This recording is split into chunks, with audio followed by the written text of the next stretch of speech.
Welcome to The Way Home with Laura Smith, the show that brings you wonderful guests, helpful advice, and uplifting stories. The Way Home. Live inspired. Here's your host, Laura Smith. All these good books, so little time, but you know what?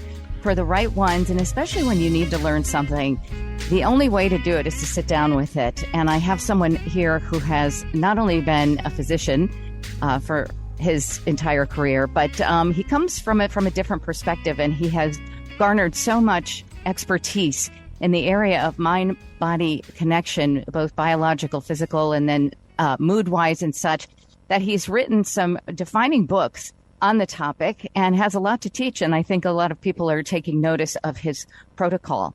And that's what is called the Corona Protocol. 3 secrets to success.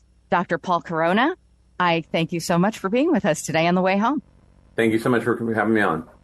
So the Corona Protocol sounds very, it sounds like a very high-minded and very special.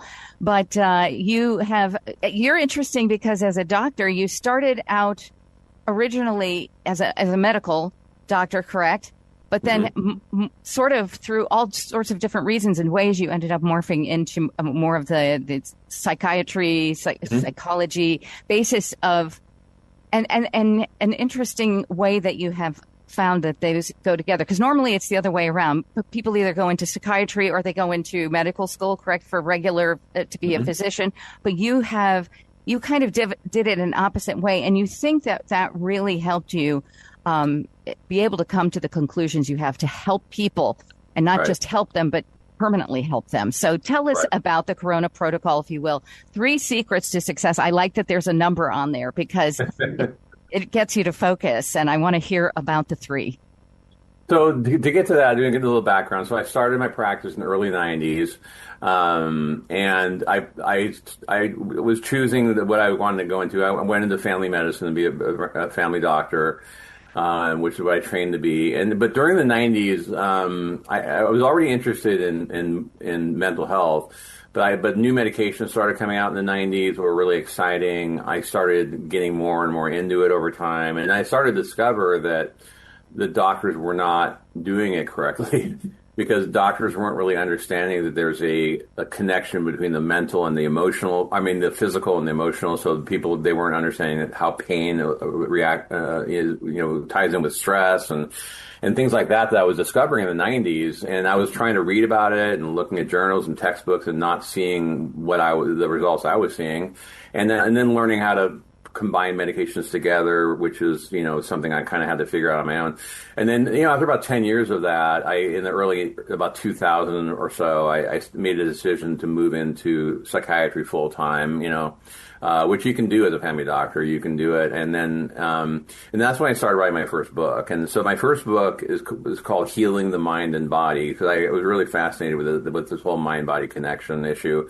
And that led to 3 books over 12 years. So Healing the Mind and Body, the trilogy. And then I started thinking about, I want to do something different. I've always loved fiction, my whole life. And I thought, I want to write a book of stories. And so the Corona Protocol, the first Corona Protocol book is called The Corona Protocol, a scientifically proven medical solution to stop addiction, bullying, homelessness, school shootings, and suicide, 30 years in the making. And it's basically 30 original short stories about people who struggle with different types of mental illness, and I also provide the solutions, and so there's a lot of information in that book, and that's been my best seller so far. It's an audiobook, and it's done well. And then I started thinking, okay, I need to write books to teach doctors and prescribing people.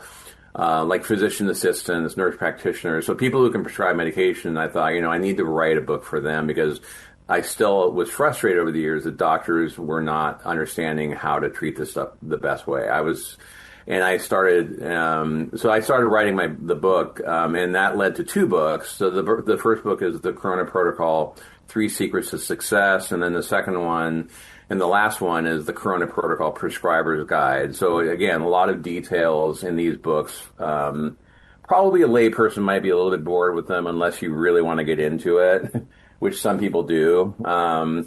Some of my patients have read them and they really like them, but it's really, for the audience, probably the first Corona Protocol book is probably a good one to read before those because it's probably more understandable. But I wrote these books for everybody, and I don't know if you want me to talk now about what the three secrets are. Sure, I would love to, because I'm sure it's not just a 3-minute conversation. They're probably very in depth. Right. I'd love to hear it. Starting with number one. So number one is, again, what my first 3 books are about. So just kind of rehashing that, understanding the mind-body connection. For example, stress causing neck and shoulder tension, headaches, stomach problems, joint pains, back problems. So a lot of the physical things tie into stress. And so I talk about that, and which is very under-recognized. Most doctors don't understand it and don't treat for it. And then the patients don't get the right treatment. The second secret is understanding the full spectrum of bipolar disorder and what that really means.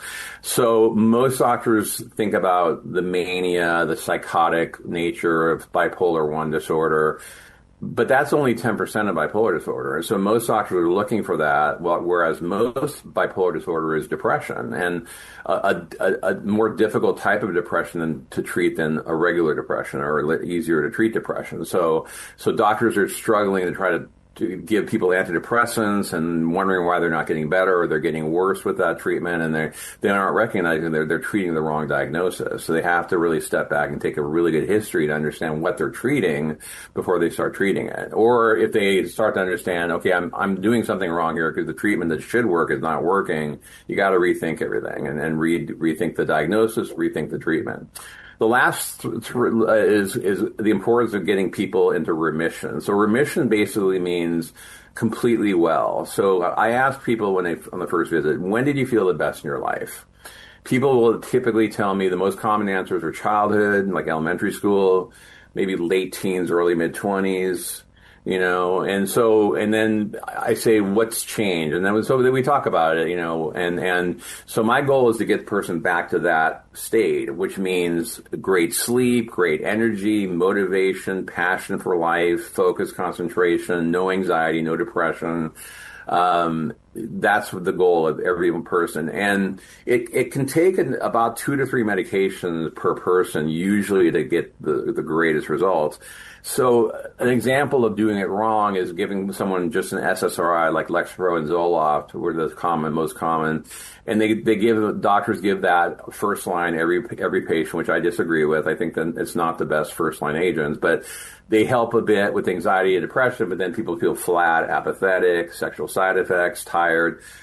So what I would do is switch to a better medication like Pristiq or something like that, and then you have to add Wellbutrin. So there's a formula I have, and that's the protocol of how to figure out what to do with medications, how to get the right mix together, when to add what. And so the Corona Protocol is something, my protocol I've worked on for 33 years now of my practice, in order to perfect what I'm trying to do. And every patient I see gets to remission, and usually in a relatively short time frame. Another mistake doctors make, I'll give you this, and it takes 4 to 6 to 8 weeks to work. Well, that's nonsense. That's completely not true.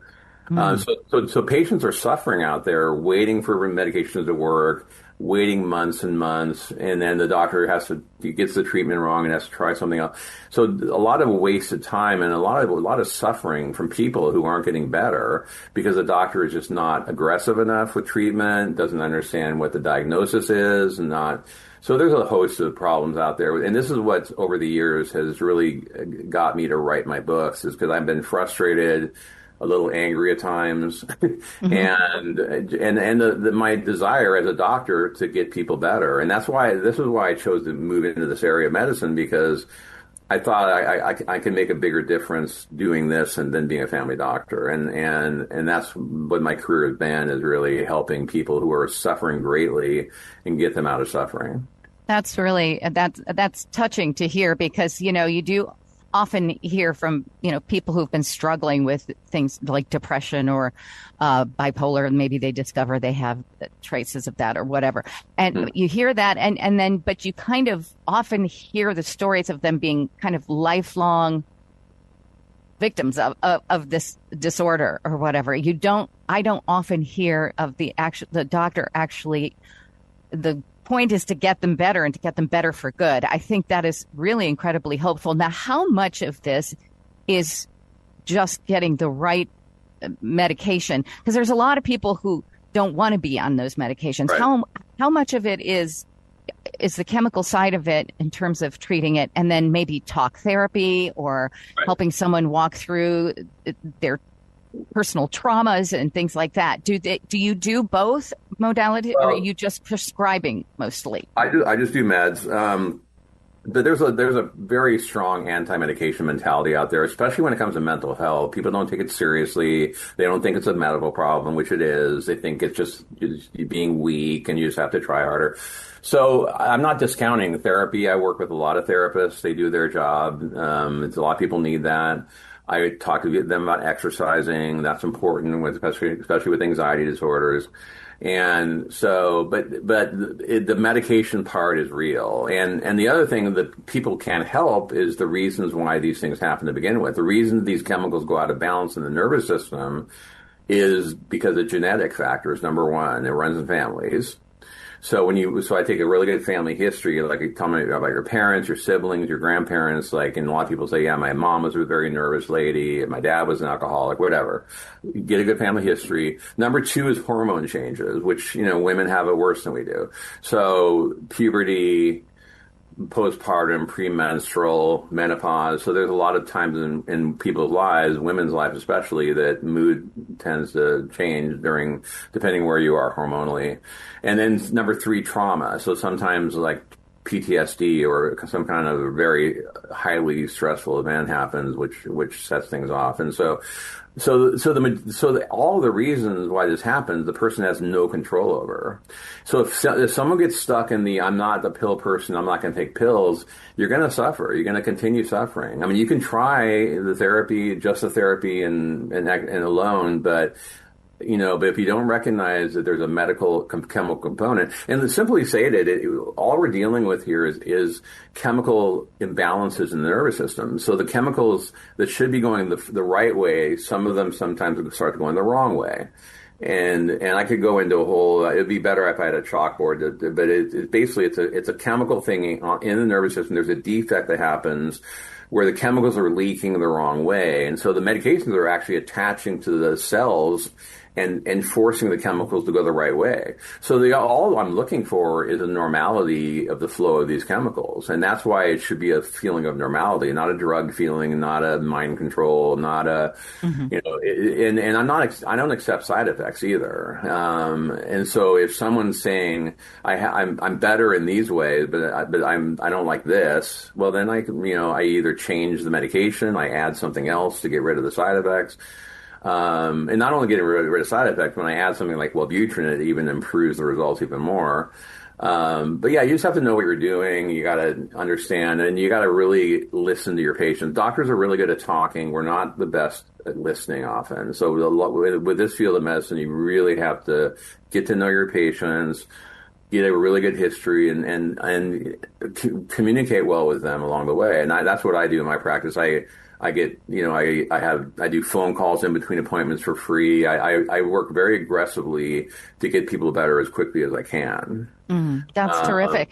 Yeah. I want to remind people I'm speaking with Dr. Paul Corona, and the book we're discussing at the moment is The Corona Protocol, 3 Secrets to Success. And you're talking about mental health and mental wellness, and but also coming from the position of being a physician and understanding the chemical imbalances, perhaps, or all the different physical reasons why somebody may be it's contributing towards their not feeling well mentally and emotionally as well.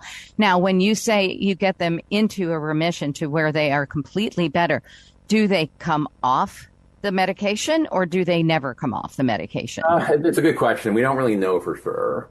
So I've had patients, the typical answer by the textbooks is keep them on for 6 to 12 months and then go off of them. The problem is a lot of people, it is a chronic condition, Now, if it's more of an acute situation, for example, no history at all, a death of someone extremely close in the family, going through the mourning process, and having a really time adjusting to the morning process after months even. Okay, well, that's the stuff you put on to get them feeling better, and then maybe 6, 12 months later you take them off, and that might be a situation that's, just get them through that time.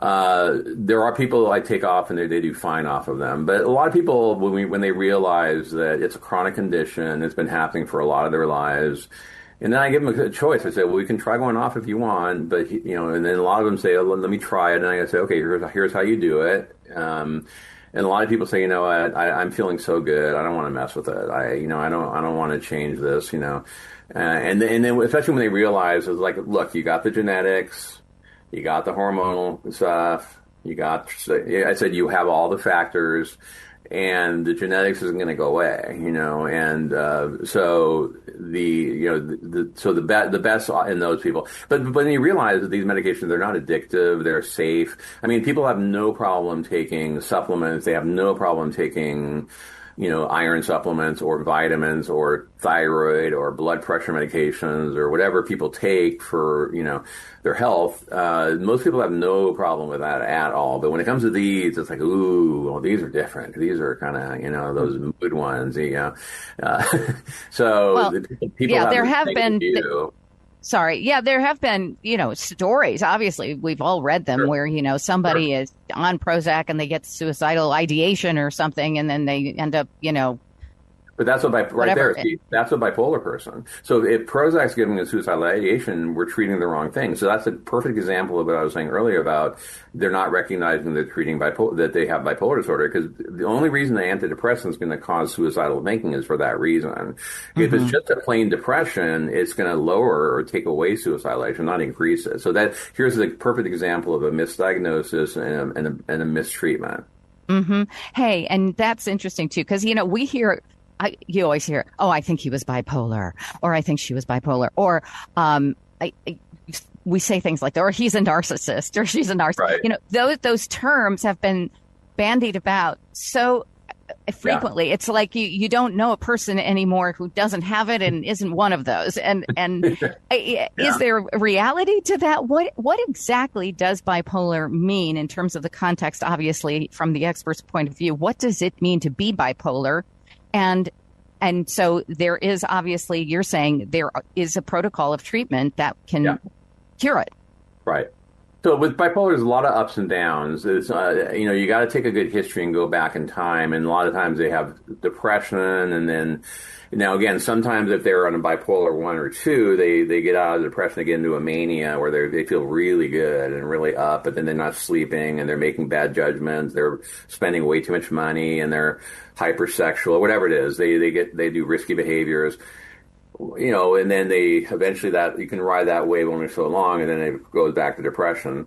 So, so you can tell by the history, you can tell by the response to medications, like for example, a response to Prozac, where sometimes people say, well, it was good at the beginning. Okay. Well, that means an antidepressant is going to be part of the regimen, but in that case, you got to put a mood stabilizer in. So mood stabilizers, which are typically the ones I use the most, we call the antipsychotic class, but they're not. They're for depression. They're for a lot of things, not just for psychosis, like for schizophrenia. But it means that you'd have to put that in. So it's really a combination of mood stabilizers and antidepressants for most people. And so these people may be on 3, maybe 4 medications total, but this is the art of this, is the understanding of the details of this, how to get people better without side effects, without making them causing daytime fatigue, without causing weight gain. So you have to really kind of keep close tab on all these things. Mm-hmm. Someone suicidal, obviously, you have to keep a really close tab on that, Right, so. Of course. And then what about when let's say you're on these medications for bipolar or these situations, and what about other medications mingling with them? So let's say somebody's on a GLP-1 and they're losing weight and whatever, but now, is that going to affect the process of the things that you have prescribed to them, or are they mutually exclusive? You hear about that? I haven't seen that yet. I mean, I have a lot of people. A lot of people are on those. I haven't seen any negative yet as far as mood wise. I had heard about it, like I said, but I had no personal experience. Mm-hmm. Well, it's truly interesting to me that you don't hear more about people approaching it the way you do. And with the success that you have, over 3 decades of success with this, and now is the opportunity for people who are interested in learning more about it, or maybe you have someone in your family that's struggling with any of these problems. The Corona Protocol, 3 Secrets to Success. You have anecdotal stories in there of people who have been. Do you give good examples of people and their specific stories while not sharing their names or whatever, so that people can get a real inside look at what some of these situations are? Yeah, absolutely. But probably for most people, the Corona Protocol, the one with the long subtitle, that's the one with the stories. And then the 3 Secrets and the Prescriber's Guide are more the nuts and bolts of how to do what when. So that would be more for prescriber. But again, it depends on how much the person, a non-physician, wants to get into it. So, because some of the patients say, I love how you put everything together. You make it very clear what doctors should do. So some people might want to get those and maybe give them to their other doctors and say, here, maybe you can learn from this or not. Yeah. Well, I was going to say, are other doctors truly taking notice and trying to understand? Because I would imagine there are so many out there that really haven't even kind of gone into the research that you've done and with the success that you've had. I would imagine there would be doctors seeking your expertise on this. Well, one, me being a non-psychiatrist probably goes against me as far as in the mental health world. So my audience would hopefully be more like the primary care doctors, like, because I'm one of them and I understand them and how they think, and so I know how to talk to them. But again, I would hope the psychiatrist might say, hey, look, this guy's got a different way of doing things than we have, and it's working really well. So that's why why I've written the 6 books I've done, and hopefully with marketing and your help and other people's help, I mean, I really want to get out there and start speaking and traveling a bit and talk to different groups of people, because I want to spread the word about this and how people get the help they need. Well, that's wonderful. And I guess that's what, at the end of the day, we all want is for our loved ones or ourselves to be able to have success in all of these areas of our life. A good website where we can go and find all of your books? So DR for doctors, so drpaulcoronamd.com. I have my books, all 6 of them are there. They're all on all forms. And the Audible one is the Corona Protocol I talked about. And I have a TV show. It's called The Dr. Paul Show, and that's on Amazon Fire. It's on Roku, and it's on YouTube. And I've if people want to see examples of what I do, a lot of the show is me sitting with my patients and going over their stories and their treatment and the results. So if people want to see the Corona Protocol in action, just go to my show and just start watching some of the videos I have there. Very exciting. I didn't realize that. So Dr. Paul Corona, MD. And Corona is spelled Corona. Is that right? It's like the virus, yep. Didn't even think of that. Did you have to bring that up? Anyway, Dr. Corona, thank you so much. Thank you so congratulations much. And much success to you and with your TV show and everything. Again, the book today, The Corona Protocol, 3 Secrets to Success by Dr. Paul Corona. All the very best to you, and thanks for being on the show. Thank you so much. Appreciate it. Thank you for listening to The Way Home.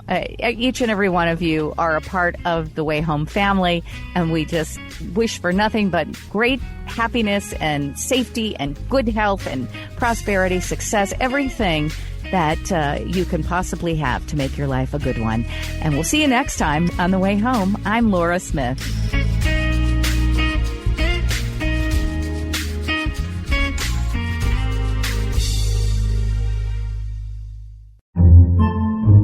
Podcasts by Federated Media.